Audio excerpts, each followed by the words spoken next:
Namaste and welcome to Becoming Undone, your go-to podcast about spiritual awakening and coming home to yourself. I'm your soulful guide, Sanya Minocha, and this podcast is an act of creative self-expression, my beautiful splash of color on the canvas of life, born purely out of the direct experience of my soul. You'll find that every episode in this podcast is versatile. In some episodes, you'll find me sharing thought-provoking ideas that mess with your thinking. In others, I'll be in conversation with some of the most influential spiritual teachers of our time. You'll also hear me coach some of my wonderful clients live and bear witness to their transformation in real time. We're here to have fun, play, and experiment with ideas that are designed to blow your mind. I'm so pleased you're joining me for this wild ride. Are you ready to play? I'll see you on the inside. Welcome, wonderful human, to another episode of Becoming Undone.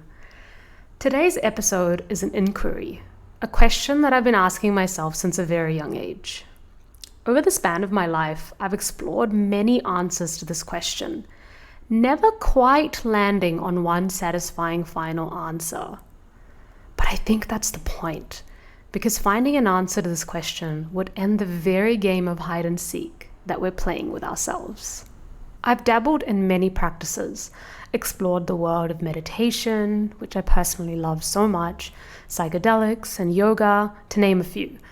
And all that I wish to share with you in today's episode is based on my direct experience and the realizations I've encountered along the way. I've often held this question in the back of my mind whilst diving deeper into myself through these practices. And like I said, while I haven't reached a final conclusion or answer, I'm not sure that I would want to. There's a mysterious aspect to this question. And I trust that both you and I will have our definitive answers to this question and truly know this to be true when it's the right time for that fruit to ripen. So what in the world are we doing here? You may have asked yourself the same question at some point in your life. Today, I ponder on this question from a place of curiosity. In the past, especially when things weren't going my way, I felt frustrated and even a little helpless asking this question to the universe. What are we doing here? What am I doing here? What is the purpose of all of this? How can such a beautiful place exist? How can so much beauty and terror exist at the same time? What is going on? We can answer this question from many perspectives. Today I'm going to share the various answers I've come to over my spiritual journey and explore these answers with you. I want to invite you to keep an open mind and simply get curious about this question with me.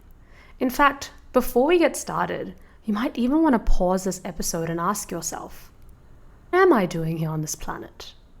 If you were to pretend to know for a second, what would your answer be to this question? Our existence is pure mystery, and attempting to answer this question itself feels like plunging into the abyss and the world of the unknown.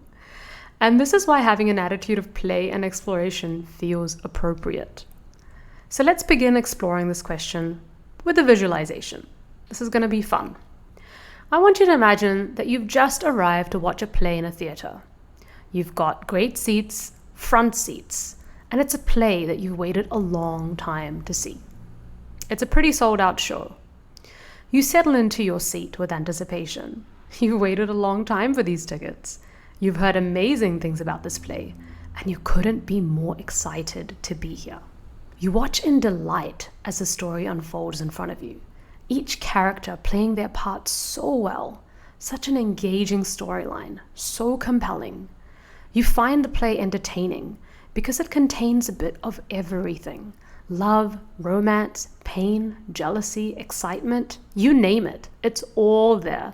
The actors are simply phenomenal. They're clearly trained method actors and are so talented at what they do that they are captivating the audience at every turn. You become so engrossed in the narrative and are loving the exchange between the characters in front of you. Oh, what a wonderful story. You're truly delighted with what you see. And then, eventually, like all plays, the play comes to an end. The actors bow down before you and the curtains pull down. It's over. Wow, what an experience, you think to yourself.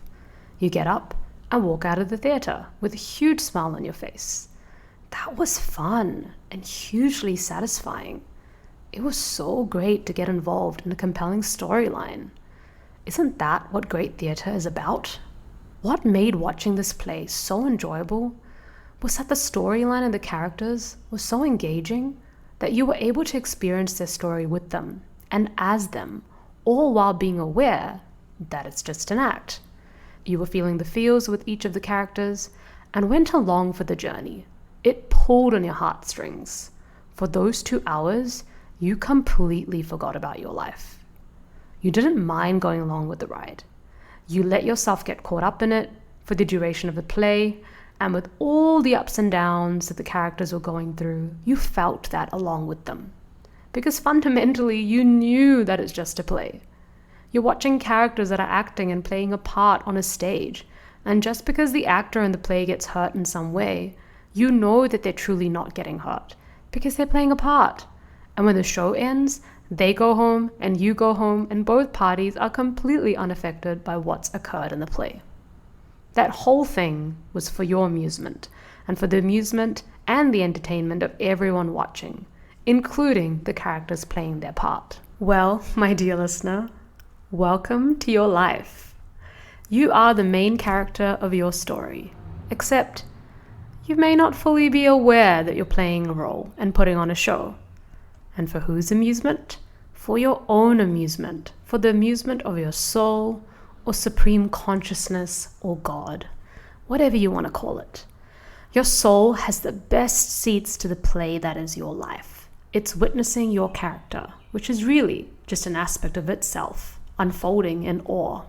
It has no idea what's going to happen next, but it's invested, fully involved in your life, yet completely unattached.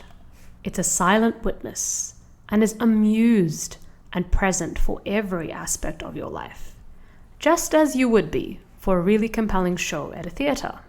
Your awareness is the only one watching the show. Your awareness is the one watching the show and is the one acting in the show. You are a facet of awareness. Just like if you were to actually go and watch a movie or play in the theater, and no matter what happens in the movie or play, you innately know that none of them or you are truly affected because it's just an act. Similarly, your soul knows that the true you cannot actually ever be harmed. Sure, your identity and costume of the character you're wearing and representing in this lifetime can experience pain and pleasure, but fundamentally, the awareness that is you cannot be touched, no matter what. Play will soon be over and the curtains will pull down. And nothing that has occurred in this lifetime will really have affected the true you. It's only affecting the character that you're playing. Who you really are is unfazed by what's occurring. How cool is that? We're all method actors in the story of our lives.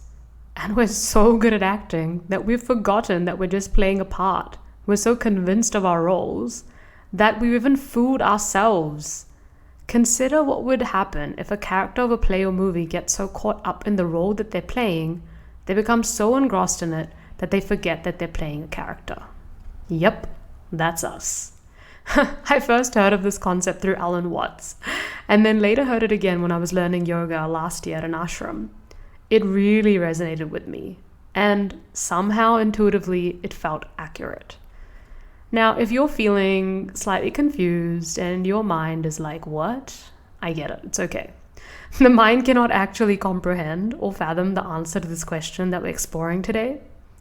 And that's actually why we're playing with the various possibilities. The mind cannot actually understand our purpose here. The mind has no idea what's happening with the soul, and it doesn't understand that we're playing a role. So let's keep exploring. So one answer is that we are the main characters of our own story. Something that I've experienced to feel true in my body is that we are facets of God or supreme consciousness, and Source is getting to know itself through each of our characters and our individual souls. In yogic philosophy, we call this supreme consciousness Brahman. Brahman is the ultimate reality, the supreme reality. Brahman is the source of infinite love and has individuated itself into each being and is experiencing itself through each of us. So basically, we are consciousness experiencing itself in different forms. We are both the canvas and the painting on the canvas. We are the paintbrush and the paint and the hand that is doing the painting. God expresses itself through us and gets to know itself through each of our singular perspectives and through what we paint on this canvas of life. One of my favorite current authors and spiritual teachers is an individual called Christopher Wallace, or Harish. He's a practitioner of classical Tantra and has written the famous book Tantra Illuminated. Lately, I've been devouring his blog articles. I highly recommend checking him out. One of the reasons I enjoy reading his work so much is because he has the ability to take very complicated ancient texts and decode them in his books and articles, making them more relatable and easier to understand. The reason I say complicated is because they're written in Sanskrit. So I don't actually understand Sanskrit. Even though I'm born in India, I can understand Hindi, but Sanskrit is a bit of a stretch for me. So I love the way that he unpacks these ancient texts, and I'm actually really hoping to have him on this podcast one day as a guest. Within one of his articles, he shares his powerful interpretation of what's going on and what we're doing here, taking into account what the ancient texts of Pratyabhinya Hardaya, otherwise known as the Recognition Sutras, have to say. He describes this ancient text to be one of the most revelatory spiritual masterpieces in the world and a primary resource for the practice of yoga and non-dual tantric yoga. I'm going to read some of what the Recognition Sutra has to say about consciousness. Through her own will, awareness unfolds the universe on the canvas that is herself. That's from the Recognition Sutra. Another really amazing interpretation of this is the whole of reality is nothing but the creative self-expression of the Absolute. The universe exists for no other reason than her innate urge toward creative self-expression, and the medium of that expression is nothing other than herself. This is from Recognition Sutra number 2. I'm going to read it again. Let it soak in. The whole of reality is nothing but the creative self-expression of the Absolute. The universe exists for no other reason than her innate urge toward creative self-expression, and the medium of that expression is nothing other than herself. The universe is expressing itself through each of us, through everything we create, with our thoughts and our actions, with our poetry and our art. We're constantly creating. We're artists inspired by what we feel and what we see around us. One could say that we're here to express and be a vessel for supreme consciousness to express itself through us. You and I are here to get to know ourselves, and as we experience life, we get to know ourselves more and more. Through every problem we encounter, we get clearer on what we desire and what we like and dislike, and in that way, we help consciousness get to know itself. As consciousness gets to know itself and expresses itself through us, most of us are asleep and unaware about this intention. We've forgotten that we're actually playing a game. The whole thing is a game. Our individual consciousness has come into amnesia and completely forgotten that it is in fact a facet of God. And I just want to say that there's nothing wrong with that. That's very much part of the game. Forgetting is part of the game. It's quite fun for Supreme Consciousness to play hide and seek with itself through our characters. Imagine if we knew from the moment that we were born that we are God in a human body and that we were fully self-aware. The game really wouldn't be as fun as it is now, because we're here to remember who we are. That's the fun part of the game. We forget so that we can remember. I play the part of Sanya so damn well so that when I realize that's not who I truly am and that's not all that I am, it's an unforgettable experience. This is what it means to awaken and come into self-realization. It's when we realize that which we already are, whole, complete, divine God. This game also has many levels to it. I don't know how many exactly, but in many experiences that both me and my friends and people in my community have encountered, we felt that the game has many levels to it. And with each level that we unlock, we remember and realize more of who we are. We realize more of our true selves. It's due to that feeling that awakening and self-realization feels more like a process and more like a verb. Ram Dass, a well-known spiritual teacher, described our experience here as walking each other home. Based on personal experience, I have felt this to be true in my bones. I feel the sense of being pulled towards source consciousness or God realization like a moth to a flame. In other words, I'm being pulled to go inwards. So when a person is pulled to go inwards, they are being called to realize God. I feel that we're all heading to the same direction, being pulled to Brahman like a magnet. Once we become aware of this pull, I would describe this to be the experience of spiritual awakening. We have awoken to the game that we're playing, and we're now aware that we're going home. We don't just forget who we are over one lifetime. We forget over many, many lifetimes, and each lifetime brings us closer to our source. Each lifetime we continue to progress on the path, walking, until ultimately we become liberated and enlightened, and realize the source of infinite love that resides within. Hey there, just dropping in with a gentle reminder. You, my friend, are exactly where you're meant to be in this grand tapestry called life. No mix-ups, no coincidences, and absolutely nothing happens by chance. Your soul is always present, embracing you as you boldly navigate this beautiful adventure we call life. Do you feel connected to your soul? In this lifetime, I've been cast as your spiritual guide.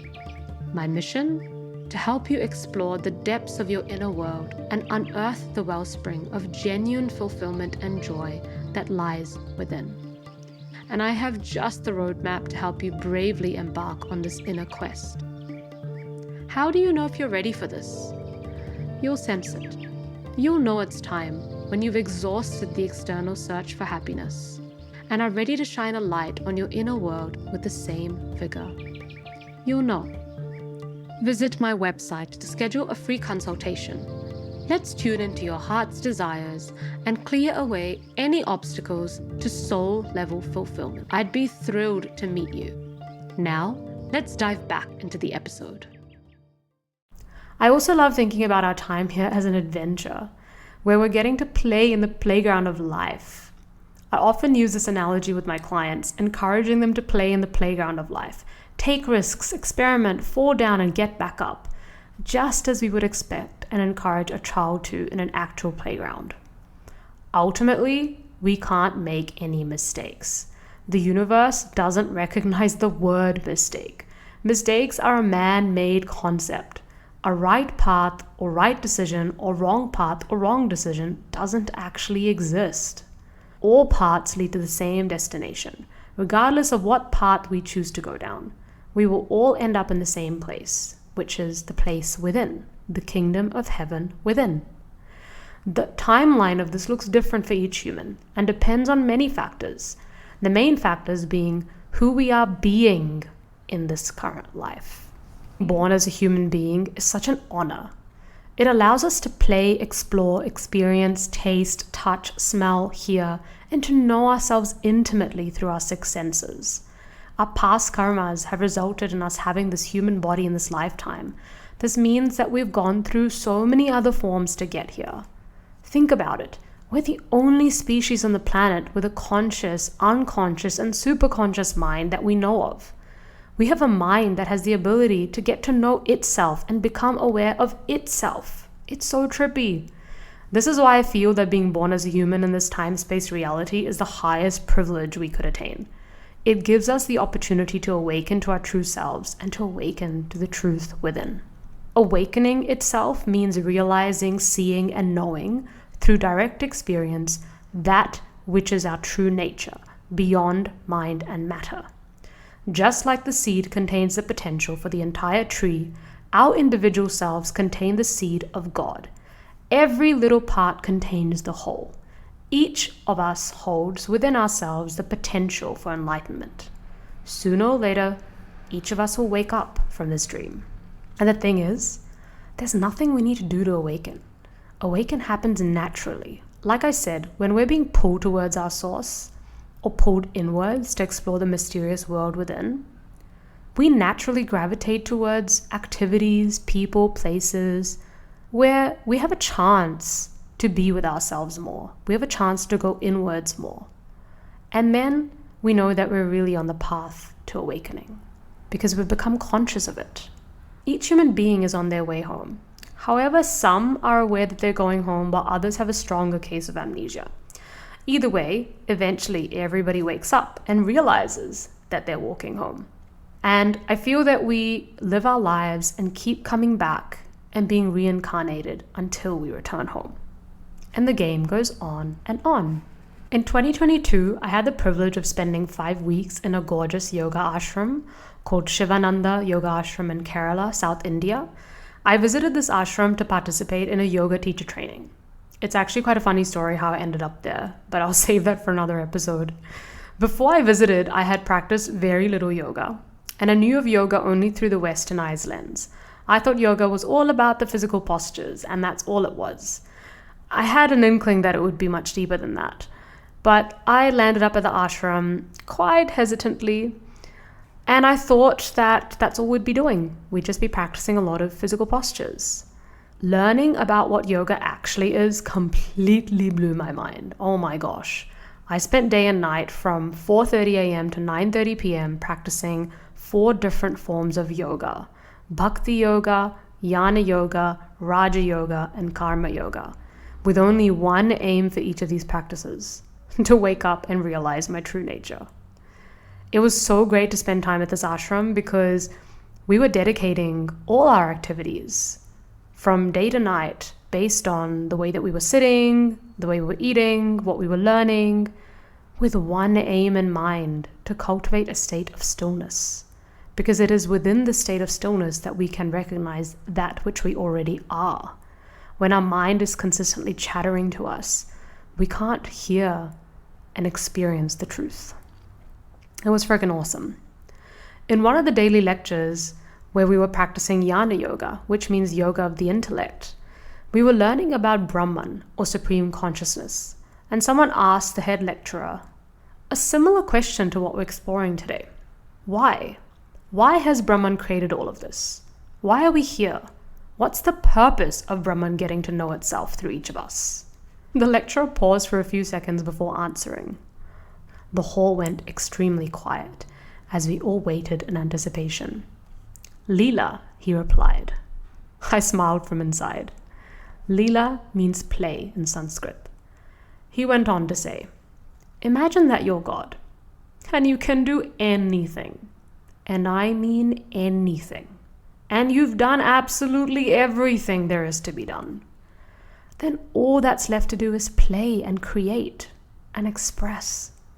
So consciousness divides itself into each of us: humans, animals, objects, nature, absolutely everything you can see in this universe. And it does that so it can express, so new things can get created, new ideas can get created, so that we can evolve. The universe doesn't know what it doesn't know. And God is here to explore. God is here to discover. God is here to create that which does not exist yet through us. And when we're born, we forget this. We come into this world as an expression of source to remember. And because we form something called I, or an identity, which is our ego, Brahman can play the game of hide and seek with itself through us. And it can also get to know itself, yet experience different forms because of the fact that we look so different to one another. And we have our own individual desires and needs and wants. Being the lead character in our own movie keeps us quite entertained and invested in our story. And because we live in the third dimension, a world of mind and matter, it's easy to get caught up in the illusion and forget that we're just playing a part. Having awareness means that we have the potential to be found in this game of hide and seek. So if we're all the lead characters of our own movie and we're here to play, then all that's really left to do is exactly that. Play, right? One of the most common ways to play, and something that I started doing more of in recent years, was following my excitement and my joy in every single moment, and using those feeling signatures as a barometer or in a compass for what I need to do next.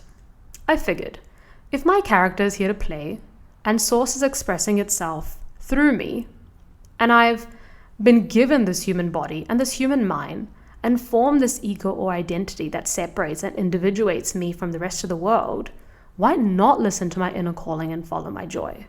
So that's what I started doing. And I've got to say, attending a 10-day Vipassana camp was a huge catalyst in helping establish this connection.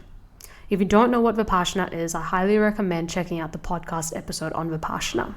So following your joy basically means acting in accordance to what lights you up. It means listening to your intuition and taking action on the things that make you feel expansive inside.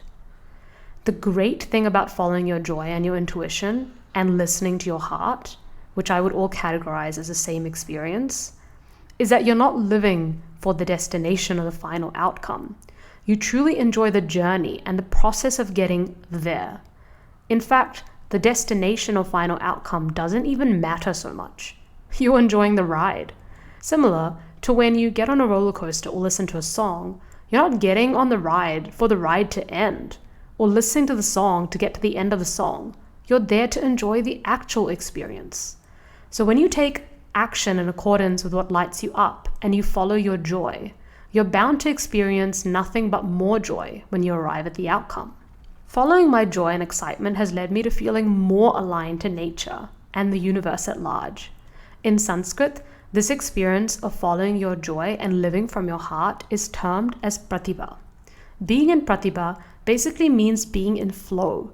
It means that you're in harmony with the greater pattern, even when challenges are present. I'm sharing another wonderful interpretation by Harish around this. He says, since the pattern of the whole, which pratibha is intimately connected to, naturally move towards harmony, following your deepest intuition is always the most beneficial course for all beings. And I could not agree more. In today's society, it's become the norm to do things as a means to an end, to work a job and work hard so that we can make money, so that we can do what we truly want. We've lost our connection to our inner compass and our intuition. And I did that for ages. I used to live for the weekend and felt like I had to sacrifice and work hard in order to do what I truly wanted to do in life. In that way, I was banking on feeling good in the future by compromising the now. Following your joy and your intuition gives you the opportunity to enjoy both the journey and the destination. It doesn't mean it's always going to feel comfortable, because sometimes following your joy can feel edgy. But living in harmony with pratibha means that you're in flow with the greater universe. And this somehow gives you the strength and courage to follow your joy and listen to your intuitive guidance and take action in accordance with it, because you feel supported by nature. This is something I prescribe to all of my clients. As I said, I encourage them to play, follow their joy, and help them understand and decode the messages of their intuition so they can experience more harmony and fulfillment in their day-to-day lives. That's not something that they have to wait to experience in the future. Because what's the point of living for the future? It sounds so obvious, but so many of us do this. We sacrifice the now in the hopes that we'll be happy in the future. A future that may or may not arrive. And chances are, even if that future does arrive, you'll completely miss it because you're used to living for the future. The universe gets to know itself as we get to know ourselves. And one of the most effective ways that we get to know ourselves is by listening to our intuition and following through on it, and by going after our dreams and desires, which are so unique to us. Each time we follow through on a desire and move towards manifesting it, the universe very literally expands, because desire is usually born out of contrast or the not having of something. Usually in the act of going after what we want, we encounter obstacles. This is very common. And I've noticed that the fear we may experience in relation to manifesting our desire is usually proportionate to the bigness or importance of this desire. This is why it makes sense to follow our joy. Following our joy acts like a compass, pointing us towards where we should invest our energy and what dreams or desires we should get behind. And if our dream is supported by our inner compass and the feeling of joy and expansion, even before it manifests, we know that we're on the right path. This somehow gives us the ammo, inner fire, and determination to go after what we want, regardless of how big the obstacle is. Just like the desires we have are unique to us, the obstacles we face are also unique to us. And they usually point to the limitations of our own mind and of what we thought is possible for us. And this is how the universe expands. It expands through us finding new solutions to problems. It continuously gives us a chance to alter and change our state of being in response to the problem that is lying before us. It expands as we decondition our minds and unlearn certain behaviors and traits that we were conditioned and programmed to believe since a young age. One of the most common concerns my clients approach me with is, I fear I won't fulfill my life's purpose and reach my full potential. This concern is a big driver in their decision to work with me. Perhaps this is something you feel too. Why I felt to mention this is because this fear of not reaching your potential or finding your purpose is actually a desire disguised as fear. It's a desire for your soul to fulfill its individual purpose in this lifetime, for none other than the reason that God or Source wants to know itself in this particular way, through you and through your dharma. Your character has a purpose it wants to fulfill during this lifetime, and your soul or intuition is constantly guiding you on the next step you can take to be in a space where you realize and live more in alignment, and in doing so, fulfill your purpose. So, we've explored a few different things here, and I hope they're resonating with you, because all of these ideas deeply resonate with me. But it's not necessary that they resonate with you. You might have your own interpretation of what we're doing here, but I hope that they have given you some food for thought. So to sum up, what are we doing here? We are awareness getting to know itself, unraveling, unfolding, unbecoming. Our being is here to experience what it's like to be alive in a human form. Our awareness is being projected into this human form, almost like a movie that's being projected on a screen. Whilst the characters on the movie screen go through a lot, the screen itself is completely untouched and unaffected by what happens. Our true selves will never be affected by our life circumstances, but our characters will encounter many experiences, and all of this is happening as a form of expression. We're all playing a part, and a pretty important one at that, because there is no one on this planet quite like you and quite like me. We're a unique expression of Source, and the painting that we create through our specific lives on the canvas that is our life is going to be so unique to us. We've intentionally forgotten who we are. And if you're listening to this podcast, you've become aware that you're on your way home. Congratulations, you're remembering and realizing who you are. I can't think of anything more important. We're all leaves of the same tree, waves of the same ocean, fingers of the same hand, cells of the same body, stars of the same galaxy. And while we look different to one another, we belong to the same source. We're here for a short time. Blink, and it'll all be over soon. Our lives are impermanent. Our time here is temporary. Who knows what'll happen when we fully wake up? All I know is that we're all going to wake up soon enough. And when we do, we'll laugh in dismay at the cosmic joke. We'll look at the masterpiece we've created on the canvas with beauty and awe. And we'll be so freaking glad we got to play this game and be part of the universe's evolution. I want to end this episode with a beautiful piece of writing, a poem that I came across by Prasad Rangnick, who is a yoga educator based in India. You're here to paint with the brush of your identity, dipped in a palette of experiences. Paint. You are here to dance on the dance floor of life's ups and downs. Moving to the beat of your heart, dance. You are here to write poetry with words that weave a carpet of dreams beyond the rules of language. Write. You are here to sing with a voice that expresses the fullness of your being. Sing. You are here to rejoice, leaving behind the wishing and worrying. Rejoice. You are here to love in ways beyond relations and conditions. Simply love. You are here to break free from the shackles of your self-conceived limitations. Forever be free. Now go forth and create your masterpiece. And if you haven't done so already, give it a chance. Listen to your heart and follow your joy.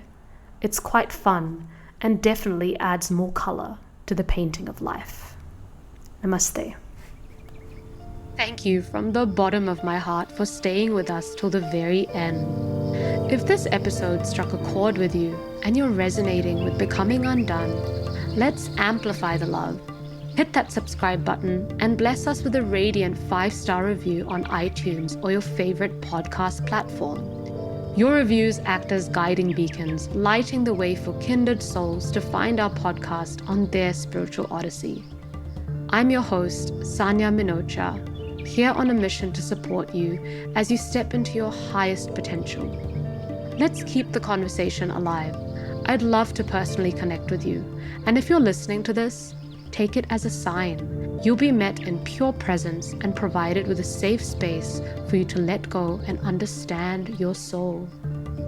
It's time to stop doubting yourself, start trusting life, and relax into your spiritual awakening. It's time to relax into love, into your true nature. You're becoming undone. This process is supposed to feel messy, unnerving, and perplexing. But having a guide by your side is a game changer. If you feel even slightly curious, book in a call. What are you waiting for? Oh, and please share this episode with anyone you feel that would vibe with it. Until next time, my fellow truth seeker,